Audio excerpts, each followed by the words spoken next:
ಇಡೀ ಜಗತ್ತಿನಲ್ಲಿ ಕರ್ನಾಟಕದ ಮರ್ಯಾದೆಯನ್ನು ತೆಗೆದಿದ್ದು ಸಾಣೆಪುರ ಬಳಿ ಎನ್ನುವಂಥ ರೇಪ್ ಪ್ರಕರಣ. ಈ ರೇಪ್ ಪ್ರಕರಣದಲ್ಲಿ ಒಂದು ವಿದೇಶಿ ಮಹಿಳೆಯನ್ನ ಅತ್ಯಾಚಾರ ಮಾಡಿರುವುದು ಮತ್ತು ಹೋಟೆಲ್ ಮಾಲೀಕನ ಅತ್ಯಾಚಾರ ಮಾಡೋದು ಒಂದು ಕಡೆ ಆಗಿದ್ರೆ, ಒಬ್ಬ ವ್ಯಕ್ತಿಯನ್ನು ಇಲ್ಲಿ ಕಾಲುವೆಯಲ್ಲಿ ನೂಕಿ ಹೋಗಿ ಅವನು ಸಾವನ್ನಪ್ಪಿದ್ದು ಇದೆ. ಈ ಪ್ರಕರಣದಲ್ಲಿ ಭಾಗಿಯಾಗಿರುವಂತಹ 3 ಜನ ಏನಿದ್ದಾರೆ, ಅವರು 3 ಜನರ ಹಿಂದೆ ಒಂದಿಷ್ಟು ಕ್ರಿಮಿನಲ್ ಪ್ರಕರಣಗಳಿವೆ. ಆದರೆ ಪೊಲೀಸರು ರಾಜ್ಯ ಸಂಧಾನದ ಮುಖಾಂತರ ಅವುಗಳನ್ನು ಬಗೆಹರಿಸಿದ್ದೆ ಒಂದು ಸಣ್ಣ ನಿರ್ಲಕ್ಷ್ಯದಿಂದಾಗಿ ಇವತ್ತು ದೊಡ್ಡ ಪ್ರಮಾಣದಲ್ಲಿ ರಾಜ್ಯದ ಮರ್ಯಾದೆಯನ್ನು ಹೋಗುವಂತ ಕೆಲಸ ಆಗಿದೆ. ಒಂದು ಕಡೆ ಏನು ಈ 3 ಜನ ಏನು ಕಳೆದ ಮಾರ್ಚ್ 6ರಂದು ಹೋಟೆಲ್ ಮಾಲೀಕರು ತನ್ನ ಹೋಟೆಲ್ನಲ್ಲಿ ಬಂದಿರುವಂತ ಏನು ಪ್ರವಾಸಿಗರನ್ನ ಕರೆದುಕೊಂಡು ರಾತ್ರಿ ವೇಳೆ ನಕ್ಷತ್ರ ನೋಡಿಕೊಂಡು ಹೋದಾಗ ಈ ಸಂದರ್ಭದಲ್ಲಿ ಬಂದಿರುವಂತಹ 3 ಜನರು ಅದರಲ್ಲಿ 2 ಮಹಿಳೆಯರ ಮೇಲೆ ಅತ್ಯಾಚಾರವೆಸಗಿ ಒಬ್ಬನನ್ನ ದೂಕಿದ್ರು ಮತ್ತು ಇನ್ನಿಬ್ಬರು ಅವರು ಹೇಗೋ ಈಜಿಕೊಂಡು ಧರಿಸಿದರು.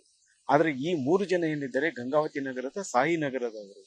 ಇವರು ಎಲ್ಲರೂ ಸಹ ಗಾರೆ ಕೆಲಸ ಮಾಡೋದು. ಅದರಲ್ಲಿ ಶರಣಬಸವ ಟೈಲ್ ಕೆಲಸ ಮಾಡ್ತಿದ್ದ. ಅವನ ಕೈಯಲ್ಲಿ ಮಲ್ಲೇಶು ಮತ್ತು ಚೇತನ್ ಸಾಯಿ ಕೆಲಸ ಮಾಡ್ತಿದ್ದ ಅನ್ನುವಂಥ ಮಾಹಿತಿ. ಈ ಚೇತನ್ ಸಾಯಿ ಮತ್ತು ಮಲ್ಲೇಶ್ ಮತ್ತು ಈ 3 ಜೊತೆಗೆ ಇನ್ನೊಂದು ಜನ ಗುಂಪಾಗಿತ್ತು.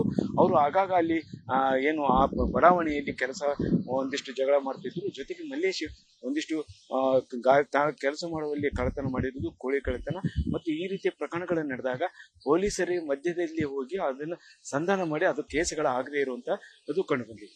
ಅದರ ಜೊತೆಗೆ ಈ ಪ್ರಕರಣದ ನಂತರ ಒಂದು ಮಲ್ಲೇಶ್ ಮತ್ತು ಸಾಯಿ ಚೇತನ ಅವತ್ತು 6ನೇ ತಾರೀಕು ನಡೆದರೆ 7ನೇ ತಾರೀಕಿನೇ ಅವರನ್ನ ಒಂದ್ ಕಡೆ ವಶಕ್ಕೆ ಪಡೆದುಕೊಂಡು ಅವ್ರ 8ನೇ ತಾರೀಕು ಅವರನ್ನ ಬಂಧನ ತೋರಿಸಿರುವುದು ಒಂದ್ ಕಡೆ. ಅವರೆಲ್ಲರೂ ಸಹ 3 ಜನ ಒಂದೇ ವೆಹಿಕಲ್ನಲ್ಲಿ ಬಂದ್ರು. ಆದ್ರೆ ಅಲ್ಲಿ ತಪ್ಪಿಸಿಕೊಂಡಿದ್ದು ಹೋಗಿದ್ದ ನಂತರ ಅವರಲ್ಲಿ ಒಬ್ಬ ಕೊಪ್ಪಳದಲ್ಲಿ ಮತ್ತು ಇನ್ನೊಬ್ಬ ಹೊಸಪೇಟೆಯಲ್ಲಿ ಬಂಧನವಾಯಿತು. ಆದ್ರೆ ಶರಣಬಸವ ಮಾತ್ರ ಆತನ ಬಂಧಿಸಿದೇ ಒಂದು ರೋಚಕವಾದ ಕಥೆ ಇದೆ. ಶರಣಬಸವನಿಗೆ ಅವ್ರ ತಾಯಿ ಹೇಳುವ ಪ್ರಕಾರ ಏನು 6ನೇ ತಾರೀಕು ರಾತ್ರಿ ಮಲ್ಲೇಶ ಫೋನ್ ಮಾಡಿದ್ದ, ಹಂಗಾಗಿ ನಾನು ಅವ್ರಿಗೆ ದುಡ್ಡು ಬೇಕಾಗಿದೆ ಕೊಟ್ಟು ಬರ್ತೀನಿ ಅಂತ ಹೋದವನು ರಾತ್ರಿ ಬೆಳಗಿನ ಜಾವ 4 ಗಂಟೆ ಸುಮಾರು ಬಂದ. ಆಗ ಕೇಳಿದಾಗೆಲ್ಲ ಒಂದು ಕಡೆ ಗಲಾಟೆ ಆಗಿತ್ತು, ಹೀಗಾಗಿ ಲೇಟ್ ಆಯ್ತು ಅಂತ ಹೇಳೋ ಮಾತನ್ನು ಹೇಳಿದ. ಆ ನಂತರದಲ್ಲಿ ಆತನಿಗೆ ಈ ಸುದ್ದಿಗಳು ಪ್ರಸಾರವಾದ ನಂತರ ಆತನ ಅಲ್ಲಿಂದ ತಪ್ಪಿಸಿಕೊಂಡ ಅಂತಂದು ಆ ತಪ್ಪಿಸಿಕೊಂಡಿರುವಂತ ಶರಣಬಸವ ಆತನ ಬಳಿ ಕೇವಲ ಒಂದೇನು ಆ ಘಟನೆ ನಡೆದರೆ ಹುಟ್ಟಿರುವಂತಹ ಹೊಟ್ಟೆಯಲ್ಲಿ ಆತ ಪರಾರಿಯಾದ. ಅವನು ಕೊಪ್ಪಳ ಏನು ಗಂಗಾವತಿಯಿಂದ ರಾಯಚೂರಿಗೆ ಹೋದ. ರಾಯಚೂರಿನಿಂದ ರೈಲ್ ಮುಖಾಂತರ ಹೋಗಿ ಆತ ವೇಲೂರಿಗೆ ಹೋದ. ವೇಲೂರು ನಂತರ ಆತ ಚೆನ್ನೈ ರೈಲು ನಿಲ್ದಾಣ ತಿರುಗಾಡ್ತಿರುವಾಗ ಅದೇ ಬಟ್ಟೆಯನ್ನು ಆಧರಿಸಿ ಗುರ್ತು ಚೆಹರೆಯನ್ನು ಹಿಡ್ಕೊಂಡು ಅವರನ್ನ ಪೊಲೀಸರು ಬಂಧಿಸಿದರು. ಅಲ್ಲಿ ಮುಖ್ಯವಾಗಿ ಏನು ಶರಣಬಸವನ ಬಳಿ ಇರುವಂತಹ ಮೊಬೈಲ್ ಸ್ವಿಚ್ ಆಫ್ ಆಯಿತು. ಆತನ ಬಳಿ ಮೊಬೈಲ್ ಇಲ್ಲ. ಆದ್ರೆ ಇದನ್ನ ಯಾವಾಗಾದ್ರೂ ಬಂಧಿಸಲೇಬೇಕನ್ನುವಂತ ಚಾಲೆಂಜ್ ತಗೊಂಡಿರುವಂತಹ ಪೊಲೀಸರು ಆತನ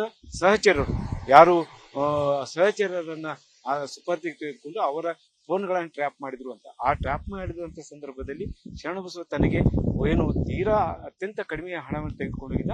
ಆ ಸಂದರ್ಭದಲ್ಲಿ ತನಗೆ ಹಣದ ಅವಶ್ಯಕತೆ ಇರುವಾಗ ತನ್ನ ಆಪ್ತರಿಗೆ ಮತ್ತು ತನ್ನ ಸಹಪಾಠಿಗಳಿಗೆ ಫೋನ್ ಮುಖಾಂತರ ತನಗೆ ಹಣ ಹಾಕ್ರಿ ಅಂತ ಕೇಳಿದ್ದರಂತ ಆಧರಿಸಿ ಆ ಫೋನ್ಗಳ ಕರೆಯ ಆಧಾರದಲ್ಲಿ ಆತನ ಚೆನ್ನೈನಲ್ಲಿ ಬಂಧಿಸಿರು ಅನ್ನುವಂತ ಮಾಹಿತಿ ಸಿಗ್ತದೆ. ಆದ್ರೆ ಪೊಲೀಸ್ ವರಿಷ್ಠಾಧಿಕಾರಿಗಳು ಹೇಳೋದು ಅಂತ ಹೇಳಿದ್ರೆ ಈ ಎಲ್ಲವನ್ನು ನಾವು ಬಹಿರಂಗ ಹೇಳಿಕೆ ಆಗೋದಿಲ್ಲ. ಯಾಕಂದ್ರೆ ಇದು ತನಿಖಾ ಹಂತದಲ್ಲಿ ಇರುವಂತ ಕಾರಣಕ್ಕಾಗಿದೆ ಅನ್ನೋದು ಒಂದ್ ಕಡೆ ಆಗಿದ್ರೆ, ಅವ್ರ ಹಿಂದಿರುವಂತ ಪ್ರಕರಣಗಳನ್ನ ನಾವು ಟ್ರೇಸ್ ಮಾಡ್ತಾ ಇದ್ದೀವಿ. ಅವ್ರ ಹಿಂದೆ ಯಾವ ಪ್ರಕರಣ ಆಗಿದ್ದೋ ಆದ್ರೆ ಸದ್ಯಕ್ಕೆ ಅವ್ರ ಮೇಲೆ ಯಾವುದೇ ಪ್ರಕರಣಗಳಾಗಿಲ್ಲ ಅನ್ನುವಂತ ಮಾಹಿತಿ ಹೇಳ್ತಾರೆ. ಮತ್ತು ಈ ಬಂಧನದ ನಂತರ ಅವರ ತಾಯಿ ಏನು ಶರಣಬಸವರ ತಾಯಿ ಹೇಳೋದಂತ ಹೇಳಿದ್ರೆ, ಮಲ್ಲೇಶ್ ಈ ರೀತಿ ಬೇರೆ ಬೇರೆ ಕೆಲಸಗಳಲ್ಲಿ ಭಾಗಿಯಾಗಿದ್ದ. ಅಂತ ಸಂದರ್ಭದಲ್ಲಿ ನನ್ನ ಮಗ ಅವನೊಂದಿಗೆ ಸೇರ್ಕೊಂಡಿದ್ದ. ನಾನು ಸಹ ಅವನ ಜೊತೆಗೆ ಹೋಗ್ಬೇಡ ಅಂತ ಹೇಳಿದೆ ಮತ್ತು ಪೊಲೀಸರು ಸಹ ಹೇಳಿದ್ರು. ಆದ್ರೆ ಅವನ ಮಾತು ಕೇಳಿದೆ. ಇವತ್ತು ಬಂಧನಕ್ಕೊಳಗಿದ್ದಾರೆ. ಏನ್ ಕಾನೂನು ಕ್ರಮ ಕೈಗೊಳ್ಳುತ್ತೋ ಅದ್ರ ಮೇಲೆ ನಾವು ಒಪ್ಕೊಂತೀವಿ ಅನ್ನುವಂತ ಮಾತು ಹೇಳ್ತಾರೆ. ಸರ್ ಜೊತೆ ಎಲ್ಲರೂ ಪೊಲೀಸರು ಹೇಳ್ಯಾರ, ಆಗ್ಲಿಂದ ಕಾಳು ಕೇಸ್ನಾಗ ಹೋಗ್ತಾನವನು, ಅವ್ನ ಜೊತೆ ಮಾಡಬೇಡ ನೀನು ಅಂತ ಅವ್ನು ನಮ್ಮನಿಗೆ ಹೇಳಿ ನಮ್ಮನ್ನು ಕೂಡ 2 ಸತಿ ಕೇಸ್ ಮಾಡಿ ಒಳಗನ ಹಾಕಿದ್ರು ಸರ್. ಒಂದ್ಸತಿ ಅವ್ನು ನಮ್ಮನಿಗೆ ಬಡ್ದು ಸೊಳ್ಳೆ ಅನ್ಬಾರ್ದು ಸರ್, ಭಾಳ ಬುದ್ಧಿ ಹೇಳಿದ್ರು ಅವ್ರಿಗೆ ಹೋಗ್ಬೇಡ ಅಂತ ಆಯ್ತಂತ ಬಿಟ್ಬಿಡಿ ಸರ್. ಅವ್ನು ಬೇರೆ ಊರಿಗೆ ಮೆಣಸಿನ್ಕಾಯಿ ಹೋಗಿ ಸರ್, ನಮ್ಮನ್ನು ಬಡ್ದಿದ್ದು ಒಂದು 2 ಡೇಟ್ ಬರಬೇಡ ಊರಾಗ, ನೀನ್ ಮಾಡೋದ್ರಿಂದ ನನಗೆ ತಪ್ಪು. ಜೊತೆಗೆ ಏನು ಚೇತನ್ ಸಾಯಿ ಆತನು ಇತ್ತೀಚಿನವರೆಗೂ ಸಹ ಬೆಂಗಳೂರಿನಲ್ಲಿ ದುಡಿಯಲು ಹೋಗಿರುವಂತಹ ಸಂದರ್ಭದಲ್ಲಿ ಕಳೆದ 8 ದಿನದಿಂದ ಬಂದ ಮಲ್ಲೇಶ್ವರದೊಂದಿಗೆ ಹೋಗಿ ಈ ಕೃತ್ಯ ಮಾಡಿದ್ದಾನೆ. ಅದು ಏನಾಗುತ್ತೋ ಆ ದೇವರೇ ಮಾಡಿಸಿದ್ದ ಆಗ್ಲಿ ಅನ್ನುವಂತ ಅವ್ರ ತಾಯಿ ಮತ್ತು ಅಜ್ಜಿ ಹೇಳ್ತಾ ಇರೋದು ಕೇಳಿ ಬರ್ತಾ ಇದೆ. ಬೆಂಗಳೂರಾಗಿದ್ದ ಸರ್, ಬೆಂಗಳೂರಾಗಿದ್ದ ಇಲ್ಲಿ ಬಂದು 1 ವಾರ ಆಯ್ತು ಸರ್. ವಾರದೊಳಗಡೆ ಹಿಂಗಾಗೈತೆ ಪರಿಚಯದ ಮೇಲೆ ಕರ್ಕೊಂಡು ಹೋಗ್ಬಿಟ್ರು. ಆತ ಅವ್ರ ಶರಣ ಪರಿಚಯ ಇದ್ನಂತ ಸರ್, ಬರೀ ಕೆಲಸ ಐತಿ ಅಂತೇಳಿ ಕರ್ಕೊಂಡ್ ಹೋಗ್ಯಾನಂತ ಸರ್.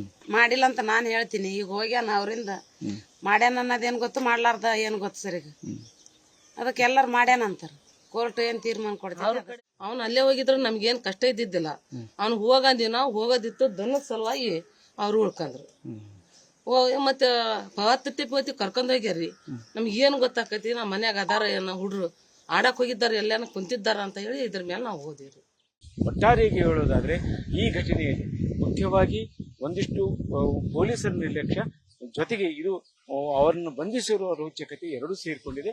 ಒಂದು, ಪೊಲೀಸರು ಆರಂಭದಲ್ಲಿ ಈ ಪ್ರಕರಣವನ್ನ ಈ ಏನು ಆರೋಪಿಗಳಿದ್ದಾರೆ ಅವ್ರ ಮೇಲೆ ಕಠಿಣ ಕ್ರಮ ಅಥವಾ ಕಾನೂನು ಕ್ರಮ ಕೈಗೊಂಡಿದ್ರೆ ಅವರು ಈ ರೀತಿ ಕೃತ್ಯ ಆಗ್ತಾ ಇರಲಿಲ್ಲ ಅನ್ನೋದು ಮಾಹಿತಿ.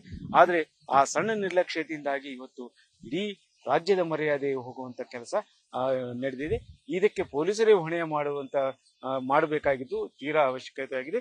ಜೊತೆಗೆ ಪೊಲೀಸರು ರಾಜಿ ಸಂಧಾನವನ್ನು ಮಾಡದೆ ಇವುಗಳ ಮೇಲೆ ಹೆಚ್ಚು ನಿಗಾ ವಹಿಸಬೇಕು ಮತ್ತು ಇಲ್ಲಿ ಪೊಲೀಸ್ ವೈಫಲ್ಯ ಆಗಿರುವುದನ್ನು ಸರಿಪಡಿಸಬೇಕಾಗಿದ್ದು ತೀರಾ ಅವಶ್ಯಕತೆ ಎನ್ನುವಂತ ಮಾತು ಕೇಳಿ ಬರ್ತಾ ಇದೆ. ಕ್ಯಾಮರಾಮನ್ ವೆಂಕಟೇಶ್ ಅವರೊಂದಿಗೆ ಶರಣಪ್ಪ ನ್ಯೂಸ್ 18 ಕೊಪ್ಪಳ.